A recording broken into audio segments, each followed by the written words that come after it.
जय हिंद प्यारे बच्चों, आप सबका बहुत बहुत स्वागत है आपके अपने चैनल टॉपर्स फैक्ट्री में। और मैं अभय पाठक यहां पर आपके लिए लेकर के आया हूं एक बहुत इंपॉर्टेंट वीडियो। यहां पर बेटा मैं बात कर रहा हूं एक बहुत इंपॉर्टेंट कॉन्सेप्ट की, जिसका नाम है परिरक्षण प्रभाव। परिरक्षण प्रभाव क्या होता है ये हम यहां पर समझेंगे। मैं आपको बता दूं, आपका जो कक्षा 12वीं का अध्याय नंबर 4 है, जिसका नाम है डी तथा एफ ब्लॉक के तत्व, वहां पर परिरक्षण प्रभाव का कॉन्सेप्ट बहुत इंपॉर्टेंट है। इससे आप कुछ बहुत इंपॉर्टेंट प्रश्न जैसे कि लेंथेनाइट संकुचन, एक्टिनाइट संकुचन, ये बहुत अच्छे से समझ पाएंगे, सीख पाएंगे। तो इसलिए अगर आप चाहते हैं कि पढ़ाई को पढ़ाई के तरीके से यानी कि अच्छे से डिटेल में आप समझें, तो आपको परिरक्षण प्रभाव आना चाहिए। तो परिरक्षण प्रभाव क्या होता है, इस बात को समझने के लिए मैं आपको एक छोटी सी कहानी बताना चाहता हूं, है ना। तो कहानी क्या है समझिए आप। कहानी ऐसी बेटा कि मेरा जो होम टाउन है एमपी में है। एमपी में बेटा एक छोटा सा गांव है लखनादौन, है ना, तहसील है लखनादौन। तो लखनादौन जो मेरा टाउन है, यहां एक बार क्या हुआ, आपकी एक फेवरेट एक्ट्रेस आलिया भट्ट, कौन बेटा, आलिया भट्ट आती है। हाँ, खुश हो गए होंगे आप लोग। जी हाँ, आलिया भट्ट आप सबकी फेवरेट, मेरी भी फेवरेट बेटा, अच्छी एक्टर है। तो आलिया भट्ट एक बार आई लखनादौन। तो लखनादौन में उसका प्रोग्राम था, मतलब बेटा कुछ परफॉर्मेंस वगैरह, डांस वगैरह करने के लिए वो लखनादौन आई हुई थी। तो लखनादौन में एक ग्राउंड है और वहां पर इसका मतलब परफॉर्मेंस था। ग्राउंड में बेटा ऐसी कुछ अरेंजमेंट, ऐसी व्यवस्था रखी गई थी कि बीच में एक सेंटर में बनाया गया था स्टेज। ठीक है, बीच में सेंटर में क्या बनाया गया था, स्टेज बनाया गया था। और स्टेज में आने वाली थी आपकी आलिया भट्ट। ठीक है ना, स्टेज में कौन आने वाली है बच्चों, आपकी आलिया भट्ट। तो आलिया भट्ट जब स्टेज में आएगी तो आपको पता है बेटा, इतनी बड़ी हीरोइन है, बहुत बड़ी सेलिब्रिटी है, तो पक्की बात है भीड़ तो बहुत होने वाली है। बहुत लोग उसे देखने, उसे मिलने, ऑटोग्राफ लेने, फोटो खिंचाने, सेल्फी एल्फी लेने जाने वाले। तो इसीलिए बहुत टाइट इंतजाम किया गया था, मतलब कि लोग अचानक से भगदड़ ना मचाएं और एकदम से बेटा उसके पास स्टेज में ना पहुंच जाएं। इसीलिए इस तरह की रस्सियों की व्यवस्था लगाई गई, इस तरह की रस्सियों की व्यवस्था लगाई गई थी। मतलब कि पहली जो रो थी वो इस तरह से थी, फिर उसके बाद थोड़ी गैप में यहां पर जनता है, फिर दूसरी रो है और फिर जनता है, फिर तीसरी रो है। तो इस तरह से अरेंजमेंट किया गया था, रस्सियां लगाई गई थी ताकि यहां पर जो जनता है वो डायरेक्ट अपनी आलिया भट्ट के पास ना पहुंच पाए, है ना। तो ऐसी व्यवस्था थी बेटा। और उस दिन की बात है, मैं एक बहुत इंपॉर्टेंट कॉन्सेप्ट बच्चों को पढ़ा रहा था जिसका नाम था परिरक्षण प्रभाव। तो परिरक्षण प्रभाव जब मैं पढ़ा रहा था तो बच्चों ने बोला सर हम भी आलिया भट्ट को देखने जाएंगे, उससे मिलने जाएंगे। मैंने कहा ठीक है भाई चलेंगे, मैं भी चलूंगा, क्यों दिक्कत। तो जो टाइम था इनका आने का वो था कितने बजे का, 7 बजे का। 7 से 8 बजे तक इनका शो था। ठीक है ना, कितने से कितने, शाम को 7 से 8 बजे का शो था इनका। ठीक है, और उस दिन जो मेरी क्लास थी, ये तो शो का टाइम था, है ना, ये किसका टाइम था, शो का, यानी इतने बजे आलिया भट्ट आकर के परफॉर्म करेगी। और जो हमारी क्लास का टाइम था उस दिन, क्लास का टाइम था बेटा 6 बजे से शाम को 7 बजे तक। हमने सोचा कि भैया 6 से 7 हम पढ़ा लेंगे और 7 बजे छुट्टी करके वहां पहुंच जाएंगे और आलिया भट्ट को हम भी देख लेंगे। तो ये मेरी प्लानिंग थी, बच्चों के साथ मिलकर के मैंने ये प्लान बनाया कि अपन इस तरह से वहां पर चलेंगे। चलिए, अब क्या हुआ, जब मेरी क्लास 7 बजे छूटी, देखिए उम्मीद मैं ऐसी लगा करके बैठा था कि इतनी बड़ी सेलिब्रिटी टाइम पर थोड़ी आएगी। 7 बजे बोले तो कम से कम 7:30 बजे आएगी या 8 बजे आएगी। लेट ही आते हैं बेटा बड़े लोग लेट आते हैं। तो मुझे लगा कि भैया वो तो आज 7:30 के आसपास आएगी, तो इसलिए मैंने 7 तक क्लास रखा कि आधा घंटा तो पर्याप्त है, पास में ही है यहां से, तो हम पहुंच जाएंगे, आराम से शो देख लेंगे। लेकिन हुआ क्या, उस दिन इत्तेफाक से बेटा करेक्ट 7 बजे आ गई। अब करेक्ट 7 बजे जब आलिया भट्ट आ गई तो यहां पर जनता तो पहले से आकर के खड़ी हो गई। वैसे भी बेटा जनता तो शाम के 5 बजे से ही भीड़ लगा करके इस तरह से खड़ी हुई थी। ये आ गई जनता, बहुत भीड़ बेटा, बहुत भीड़, मतलब मान करके चलिए लगभग 1 लाख लोग, आसपास के बेटा गांव के लोग और आसपास के और शहरों के लोग सब इकट्ठे आ गए। 1 लाख लोगों की भीड़ हो गई लगभग। अब बड़ी दिक्कत यार, हम तो भैया अपनी क्लास छोड़े और 7 बजे यहां से निकले। 7 बजे जब हम पहुंच रहे हैं तो हमारे जो बच्चे हैं बेटा वो जा रहे हैं आलिया भट्ट को देखने। ठीक है, ये रहे मेरे बच्चे कोचिंग के जो जा रहे हैं कहां, आलिया भट्ट को देखने। अब सवाल ये उठता है कि जब 7 बजे बच्चा यहां से निकलेगा तो लगभग बेटा 5-10 मिनट में, 7:10 में बच्चा ग्राउंड में पहुंच गया। अब जब बच्चा ग्राउंड में पहुंचा तो मेरा सवाल आपसे यह है, क्या मेरे बच्चों को आलिया भट्ट दिखेगी? क्या बच्चे उससे मिल पाएंगे, फोटो वोटो ले पाएंगे? सवाल मेरा ये है बेटा। तो इसका जवाब भी आप लोग समझ गए होंगे कि सर आलिया भट्ट तो नहीं दिखने वाली, पहले ही से यहां बहुत भीड़ है, बहुत भीड़ है, इतनी भीड़ है कि वहां तो कोई पहुंच ही नहीं पाएगा, पास से क्या दूर से ही नहीं देखना पॉसिबल है यहां पर। तो बिल्कुल बेटा ऐसा ही होना चाहिए था। तो ये जो बच्चे मेरे गए, ये पहुंचे वहां पर तो उन्होंने देखा बहुत भीड़। अब बेटा उनको आलिया भट्ट दिखेगी या नहीं दिखेगी, वो आलिया भट्ट के और पास जाएंगे या नहीं जाएंगे या दूर जाकर के देखेंगे, ये निर्भर करेगा इस भीड़ पर। कैसे सर? तो यहां पर इस भीड़ को मैं 2 केस लेकर के बता रहा हूं। मान लीजिए ये जो भीड़ है, ये जो लोग हैं 6 फीट के बड़े बड़े लोग हैं बेटा, 6 फीट हाइट है इनकी, 6-6 फुट के अच्छे खासी हाइट वाले लोग हैं। जबकि जो मेरे बालक हैं बेचारे 4-4 फीट के हैं, छोटे छोटे बच्चे। तो 6 फीट के लोग सामने खड़े हैं और 4 फीट के बालक बेचारे लेट पहुंच रहे हैं, पीछे खड़े हुए हैं।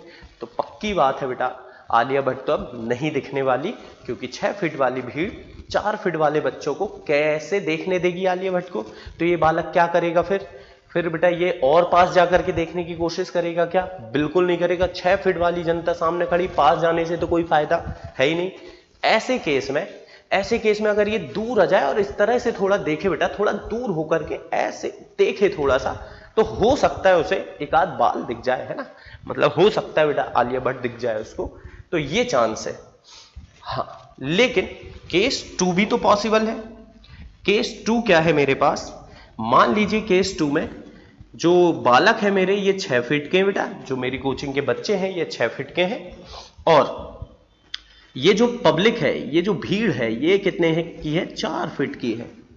अब ऐसे में क्या होगा भाई, 6 फीट के मेरे बालक और 4 फीट की छोटी छोटी भीड़, तो बिल्कुल बेटा वहां पर तो फिर क्या होने वाला है, आलिया भट्ट दिख जाएगी। इवन ये और पास जाएंगे बेटा, मौका मिला तो हाथ वाथ मिला लेंगे, क्योंकि 6 फीट के बड़े बड़े बच्चे हैं मेरे पास, तो ये जाएंगे और आराम से बेटा हाथ मिला लेंगे, आलिया भट्ट को देखेंगे, उसकी तरफ अट्रैक्ट होंगे। बिल्कुल, बस बेटा यही कहानी है किसकी? आपके परिरक्षण प्रभाव की। तो इस कहानी से क्या शिक्षा प्राप्त होती है? इस कहानी से शिक्षा नंबर 1 प्राप्त होती है कि परमाणु जो है आपका, उसका बीचों बीच क्या होता है बेटा? नाभिक।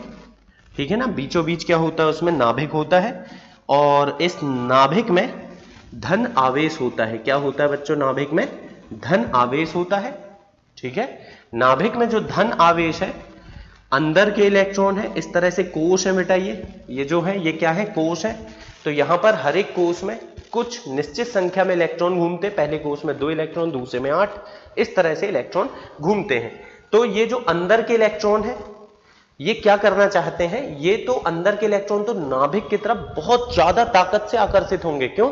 नाभिक के बहुत पास में है, तो नाभिक इनको बेटा बहुत तेजी से आकर्षित करेगा। जबकि जैसे जैसे कोषों की संख्या बढ़ेगी, जैसे जैसे नाभिक से दूर जाएंगे, नाभिक का आकर्षण कम होते जाएगा। बिल्कुल सही बात, नाभिक का आकर्षण क्या होगा बच्चों? कम होगा। फिर अब ऐसी केस में जो बाह्य कोश के इलेक्ट्रॉन है, मतलब बेटा मान लो यहां कहीं बाह्य कोश में जो इलेक्ट्रॉन है, ये क्या करेगा? क्या नाभिक इसको पूरी ताकत से अट्रैक्ट कर पाएगा, या ताकत कुछ कम हो जाएगी, या ताकत कुछ ज्यादा हो जाएगी? यही हम समझना चाह रहे हैं। तो देखिए, मैं एक और दूसरा डायग्राम बना रहा हूं आपके लिए, थोड़ा सा हम सिस्टमैटिक तरीके से समझ लेंगे उससे। इस तरह से मेरे पास परमाणु है और परमाणु के बीचों बीच क्या होता है बेटा? नाभिक होता है, जैसा कि आप जानते हो। परमाणु के बीचों बीच ये रहा हमारा क्या?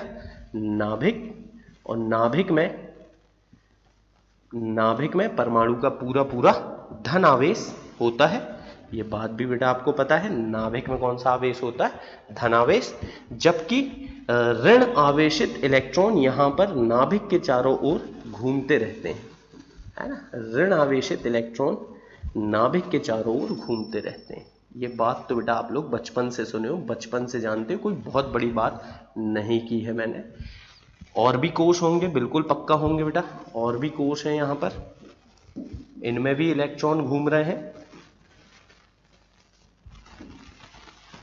इनमें भी इलेक्ट्रॉन लगातार घूम रहे हैं।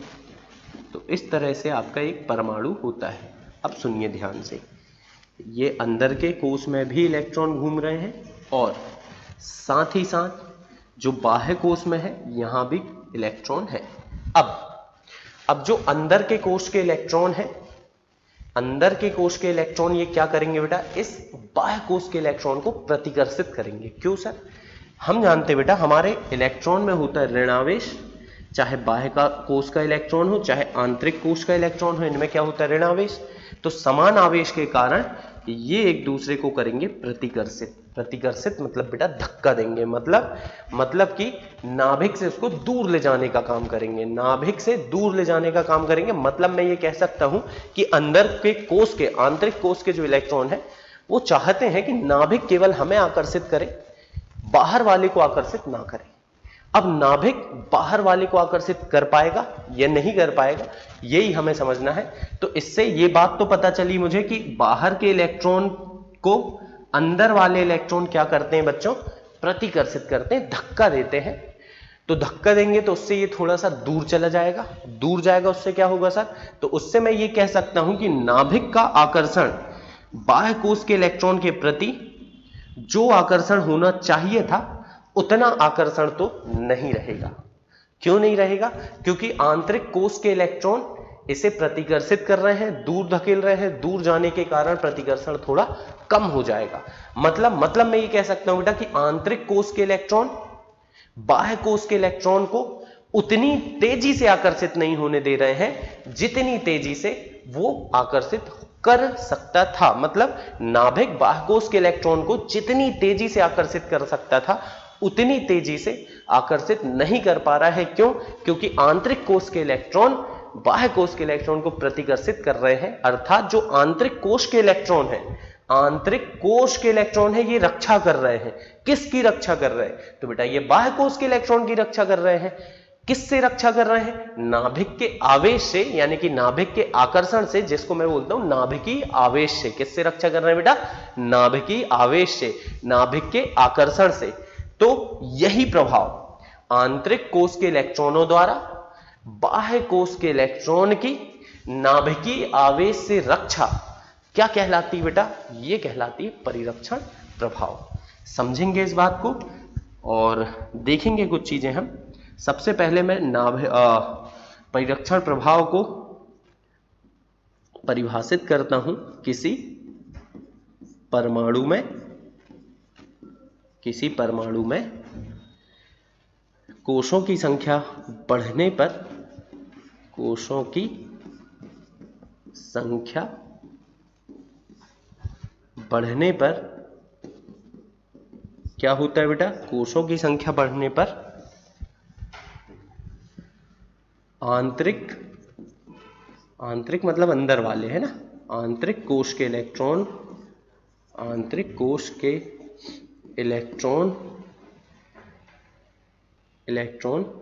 बाह्य कोश के इलेक्ट्रॉन को प्रतिकर्षित, बाह्य कोश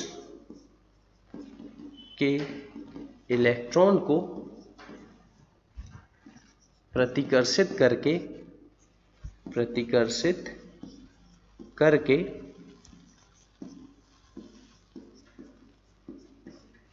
क्या करते हैं बेटा? प्रतिकर्षित करके उनके प्रति नाभिक का आकर्षण कम कर देते हैं। नाभिक का आकर्षण कम कर देते हैं, ठीक है। नाभिक का आकर्षण क्या कर दिया बेटा इन्होंने, कम, अर्थात बाह्य कोश के इलेक्ट्रॉन, अर्थात आंतरिक कोश के इलेक्ट्रॉन, आंतरिक कोश के इलेक्ट्रॉन क्या कर रहे हैं बेटा यहां पर, बाह्य कोश के इलेक्ट्रॉन की, बाह्य कोश के इलेक्ट्रॉन की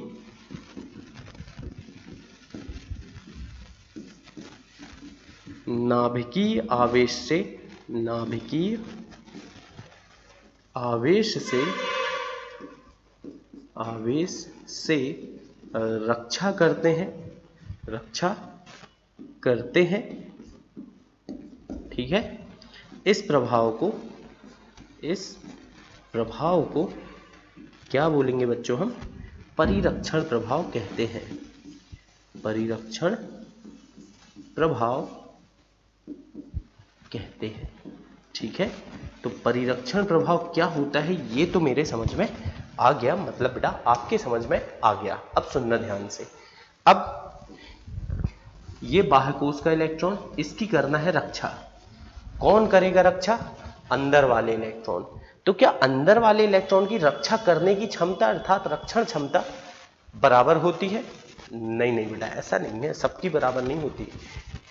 अब जो रक्षा करने की क्षमता है वो निर्भर करती है कि जो आंतरिक कोश का इलेक्ट्रॉन है, यानी बेटा बाह्य कोश से एक पहले वाला इलेक्ट्रॉन है, वो किस उपकोश में है।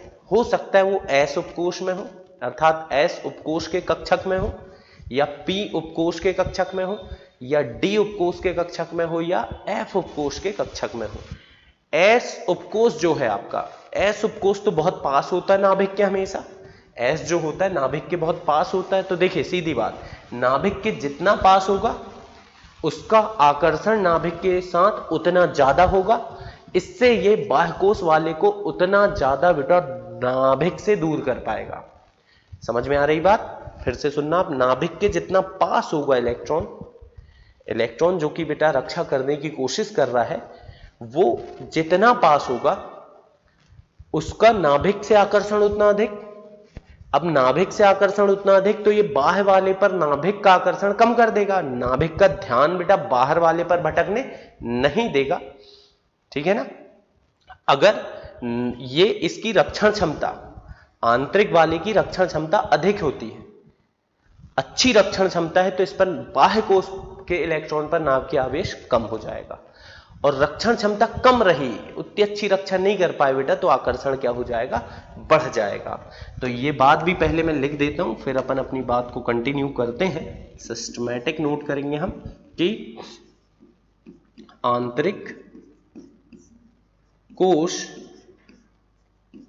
के इलेक्ट्रॉन की रक्षण क्षमता अधिक होने पर, रक्षण क्षमता अधिक होने पर, अच्छी रक्षा कर रहे हैं बेटा, है ना, अधिक होने पर, समझना, अगर अच्छी रक्षा कर रहे हैं मतलब बहुत ज्यादा तरीके से, इनने अच्छे तरीके से नाभिक के आकर्षण से बाह्य कोश के इलेक्ट्रॉन का बचाव किया है, तो उससे क्या होगा, बाह्य कोश नाभिक से दूर जाएगा, जिससे क्या होगा, परमाणु आकार बढ़ता है। तो बढ़ने पर परमाणु आकार बढ़ता है, परमाणु आकार बढ़ता है, बात नंबर 1।